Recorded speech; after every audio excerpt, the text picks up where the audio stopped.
God's Adventurer, Chapter 2. What if prayer doesn't work? Drainside Hull, where Hudson Taylor lived, was called that simply because it was beside a drain. Officially, the drain went by the name of Canal, but to the people living in the rows of tiny cottages built on either side of the narrow ditch, it was just a drain. Very convenient it was too to the inhabitants of those cottages. By merely opening their front doors and throwing hard, they could dispose of all their rubbish without giving themselves any further trouble. Dirty paper, cabbage leaves, potato peelings and rotten vegetables floated about on the water unashamed, providing admirable targets for street urchins throwing stones. If the drain stank unpleasantly and was a danger after dark to those who staggered unsteadily from the public house opposite Hudson's house, the advantage of this trash bin more than compensated for these minor defects. To Hudson, the contrast between this poverty-stricken, unattractive area and the beauties of the Yorkshire town near the Pennine Range from which he had come was sharp. How different, too, was his run-down little sitting room from the comfortable home over his father's chemist shop in Market Square, Barnsley. The warm sitting room behind the shop, with a dresser of coloured china and sparkling glass, a large bookcase and comfortable sofa and chairs, seemed a palace to the little room in which he now lived. A bed in one corner, a table and a couple of chairs were his only furniture. He was lonely too, eating his frugal meals by himself, instead of sitting down to a well-spread table with his parents and two chattering younger sisters. He enjoyed teasing those sisters with their corkscrew curls and frilly frocks. He missed them, especially Amelia. But he had come here in order to get accustomed to loneliness and hardship, so he was determined to stick it out. It was part of his preparation for living in China. Ever since the December evening more than a year previously, when he had heard a voice saying to him, "Go for me to China," he had known that he must go. He was praying at the time when he heard that voice, and although China had not been in his thoughts at all, the command was so clear and unmistakable that he had no doubt it was from God. His determination to obey caused him to leave his congenial home at Barnsley to come and work for a doctor in Hull. A little medical knowledge and experience would be useful in a strange land, he decided, and this move to Hull was but the first step in his journey towards the Far East. There was more to his training than gaining medical knowledge. That was a small matter compared with another question which constantly confronted him. He knew no one in China, and he was going alone. Was his faith in God strong enough for him to go to a strange land and face difficulties and dangers he had never yet experienced? When I get out to China, he thought, I shall have no claim on anyone for anything. My only claim will be on God. What if my faith isn't the right sort? Supposing my prayers don't work? The more he thought about it, the more he realised that he must learn to move men through God by prayer before he left England. To move men through God by prayer, the thought gripped him. Could it be done? Hudson wanted to find out. In a very simple, natural way, the opportunity to try it out was presented to him through his employer. Dr. Robert Hardy was a friendly, kind-hearted, vigorous man with a never-failing fund of good humour. It was said he made people laugh so much they were cured of half their ailments without any medicines at all. With a large practice and many claims on his time, he was too busy to attend much to business details, and one day he said to his young assistant, "Taylor, please do remind me when it is time for me to pay your salary. I'm so busy, I'm quite likely to forget." He did forget. The time came when he was due to pay Hudson. Nothing was said. A day or two passed, and still no reference was made to the matter of his salary. Hudson was faced with two alternatives. He could ask the doctor for the money, or he could ask God. Knowing that when he got to China he would have no one to ask but God, he decided to ask him now. That was why he was down to his last half-crown on the Sunday night when he gave it away to the starving family. No wonder that when the golden half-sovereign fell out of his mysterious pocket the very next morning, he laughed aloud for joy.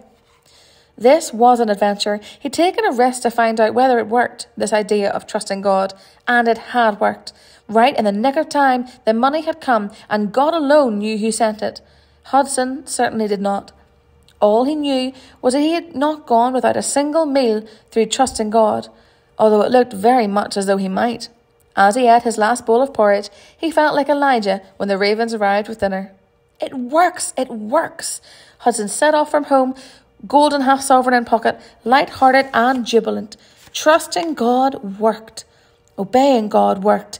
It was a wonderful life, stimulating, exciting. Hudson might have been walking on air, he was so happy.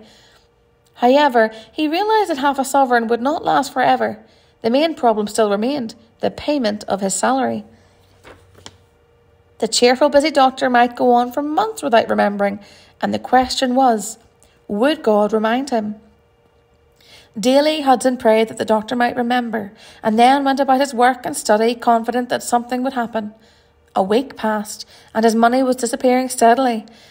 Payment for his rent made quite a hole, but he had enough to last him until Saturday. Saturday came. The doctor said nothing. The day wore on with a heavy slowness until by 5 o'clock all the patients had been tended to, and the doctor came into the dispensary and sat while Hudson was boiling up some medicine. Evidently, he had no thought of the salary, and Hudson, carefully watching the mixture in the pan, made no reference to it. Then, quite suddenly, the doctor said, "By the by, Taylor, isn't your salary due again?" Hudson gasped.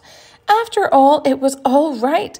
Once more, when down to his last coin, the necessary money was coming. He gulped once or twice before replying quietly, "Yes, as a matter of fact, it was due 2 or 3 weeks ago." "Oh, I am so sorry," exclaimed the doctor. "Why didn't you remind me? You know how busy I am. I do wish I had thought of it a little sooner, for I sent all the money I had to the bank only this afternoon. Otherwise, I would pay you at once." Poor Hudson.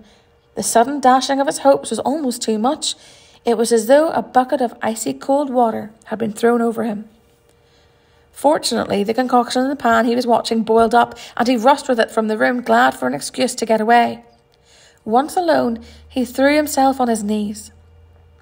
His disappointment was so great he could scarcely pray coherently. What his prayer lacked in coherence, however, it made up for in earnestness, and after a while he calmed down. Somewhat to his surprise, he found himself feeling quite cheerful again. God would certainly work for him, he thought hopefully, and although he had no money at all to pay his landlady the rent, even that knowledge did not unduly depress him. It was late when he prepared to leave the dispensary that evening. The hands of the clock had ticked slowly round until they stood at about 10 minutes to 10 when he started to put his overcoat on. "Well, my landlady will be in bed by the time I get back," he thought, "so I won't have to see her this evening and tell her I can't pay the rent this week." He walked over to the gas bracket, preparing to turn it off, when he heard the sound of footsteps outside. It was the doctor, and he was laughing heartily, as though greatly amused. "Why, hello, Taylor, are you still there?" he exclaimed. "What do you think? One of my patients has just come round to pay his bill. He's one of the richest patients I've got, and he could have paid me by cheque any time. Yet here he is, bringing the money round at 10 o'clock on a Saturday night." Hudson laughed. That a man rolling in money should come round himself to pay his doctor's bill at such a time was certainly unusual. What had possessed him? People were not usually so careful about paying doctor's bills. The doctor made his entry in the ledger and started back towards the door when suddenly he turned. "By the way, Taylor," he said, "you might as well take these notes. I have no change, but I can give you the balance of your salary next week. Good night." And Hudson, his pockets empty, was left standing in the dispensary with a handful of banknotes. His prayer was answered. Not only could he pay his landlady, not only had he money in hand for weeks ahead, but he had proved again that God answered prayer. There was no question about it now. He could go to China.